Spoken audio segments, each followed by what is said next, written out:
Mesdames et messieurs, bonjour. Depuis quelque temps, je m'intéresse beaucoup à l'univers des gestions programmables. Donc pour ceux qui savent pas trop ce que c'est qu'une gestion programmable, c'est un calculateur que tu branches et qu'après tu peux régler absolument tous les paramètres et c'est entre guillemets facile de programmer parce que c'est fait pour ça en fait, c'est fait pour s'amuser à programmer. Donc tu peux te faire une gestion moteur, par exemple pour une tondeuse, comme pour un V8. Alors, après, tu as deux grands types. Donc, tu as les plug and play, c'est-à-dire que tu débranches ton calculateur d'origine, tu branches ta gestion programmable que tu as acheté entre 500 et 2000 euros, et tu n'as rien à faire, ça marche. Tous les branchements sont bons. C'est calculé pour le moteur, avec les bons capteurs, etc. Et tu as un autre modèle qui est open source, et c'est celui-là que je commence à m'intéresser. Donc les plug and play, tu as genre les Kadata, c'est surtout pour, je crois, c'est Volkswagen, tu as les Opel, je crois, les BM. Après, tu as les Mega Squares, c'est, je veux pas dire de bêtises, mais c'est pour d'autres marques, je crois. Enfin, t'en as plusieurs qui font plusieurs trucs. Donc, c'est des PNP, ça s'appelle. Plug and Play. Tu branches, ça marche. Et t'as la version open source où t'as toutes les sources qui sont ouvertes, où en fait, tu vois le code. Et t'as déjà, en fait, une bonne base du hardware, donc du matériel, de la carte électronique avec son fonctionnement en tant que capteur, actionneur, mais aussi dans le code.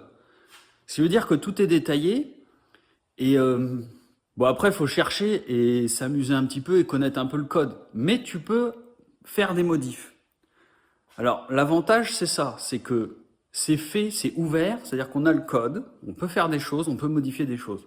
L'inconvénient c'est que c'est assez limité et il faut faire tous les branchements soi-même. Donc vu que il faut faire tous les branchements soi-même, il faut connaître les capteurs et actionneurs à activer, à choper les infos, savoir comment c'est géré, etc. Donc ce calculateur open source de gestion programmable qui fonctionne après avec Tuner Studio, donc c'est le logiciel qui règle les cartographies. L'avantage aussi, c'est que tu branches ça en USB sur ton ordi, t'emmènes ça dans la voiture, et en fait, tu vois un petit point qui se déplace dans la cartographie, et qui te dit, par exemple, ton allumage, allez, attends, à ce moment-là, quand tu accélères, tu vois le petit point qui se déplace sur la carte. Et justement, tu peux modifier les paramètres en direct. Et c'est ça qui est l'avantage. Donc, je vais te montrer.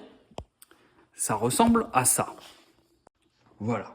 Donc ça, c'est un Speeduino. Donc ça, c'est la version 0.4.3.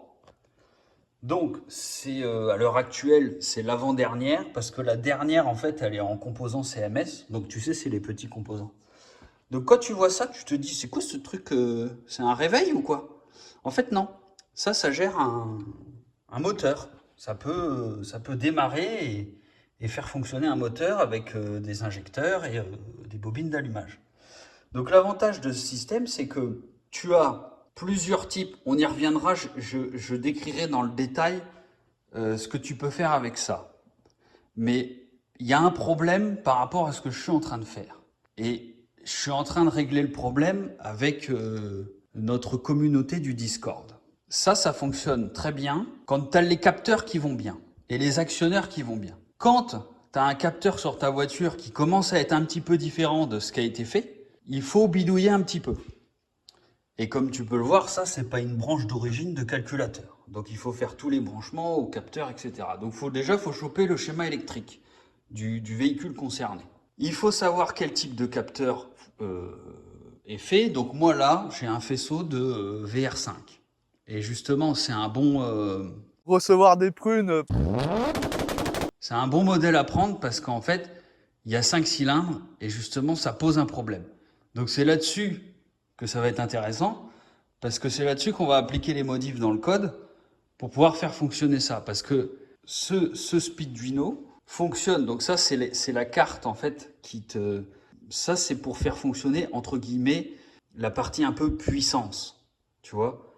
C'est-à-dire que ça, c'est des transistors ou des MOSFET qui vont gérer les injecteurs, les bobines d'allumage, etc. Donc il faut quand même un minimum de patates pour envoyer la sauce.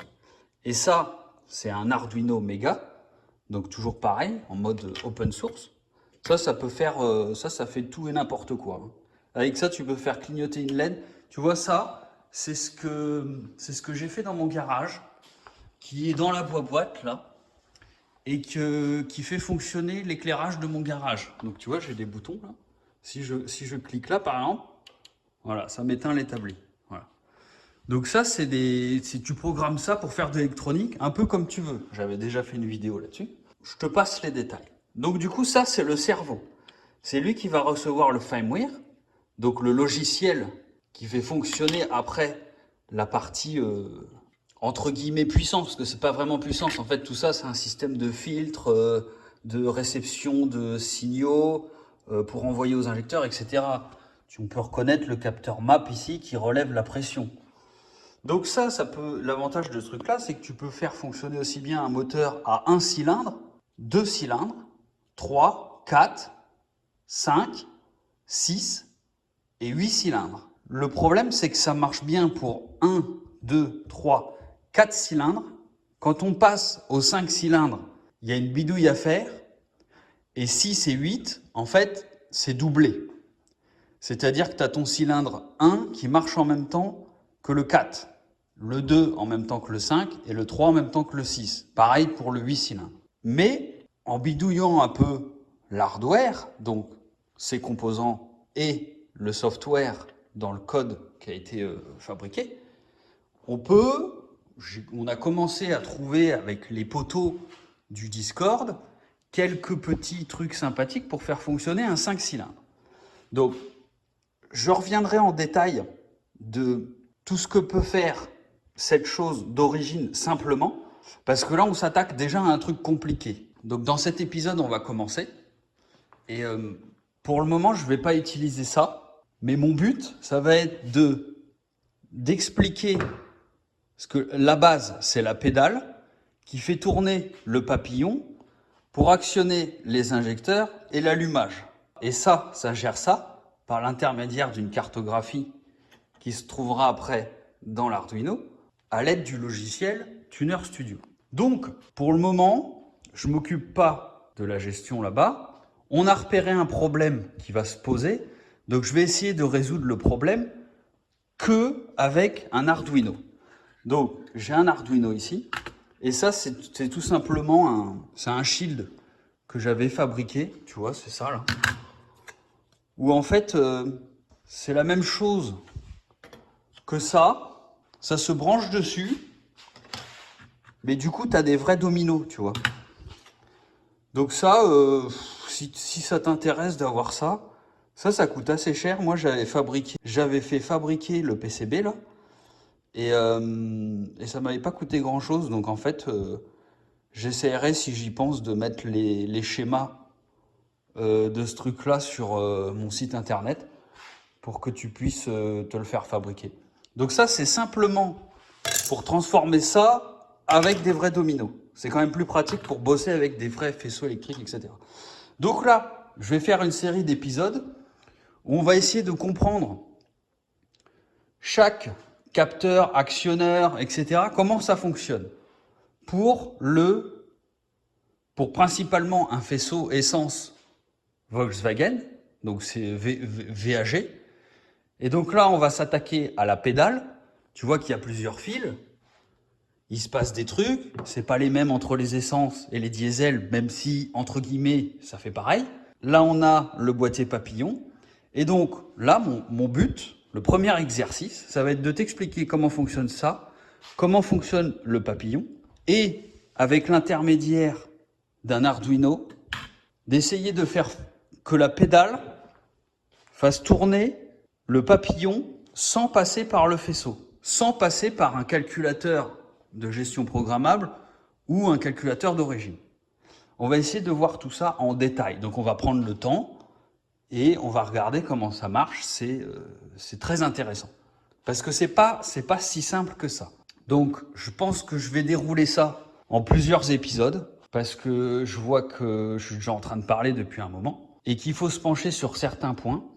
Donc, vu que le but final, ça va être de monter ça dans une voiture et que ça fonctionne avec un Speeduino, vu que j'entreprends les travaux, j'ai étudié et là, je commence les travaux. Si je fais tout, que je monte ça dans la voiture et qu'après je t'explique, je vais perdre les premières données importantes qui étaient importantes pour moi. Donc ça va prendre du temps, mais tu auras des épisodes bien séquencés, bien phasés pour t'expliquer chaque point, des petits problèmes que je rencontre ou des petites subtilités à savoir. Donc, je tiens à préciser quand même que je suis débutant dans la gestion programmable. Donc, il est possible, et comme d'habitude, comme sur toutes mes vidéos, je dis des bêtises. Ça m'arrive de dire des conneries. Et quand c'est le cas, soit je m'en rends compte tout seul, je le note dans la description, suivant l'erreur que j'ai dit. Soit tu peux me mettre en commentaire, attention, tu me le dis gentiment, attention, là, tu dis une bêtise. Voilà, je t'apporte l'information comme quoi tu as dit une bêtise. Et au lieu de faire le rageux et de dire « Hé, Mazish, t'as dit de la merde !» Tu vois, au lieu de faire ça, apporte l'info, on la met dans la description de la vidéo et comme ça, tout le monde peut aller vérifier 2, 3, 4 ans après s'il y a eu des corrections par rapport à la vidéo. Donc c'est parti, on va aller voir le premier épisode, la pédale.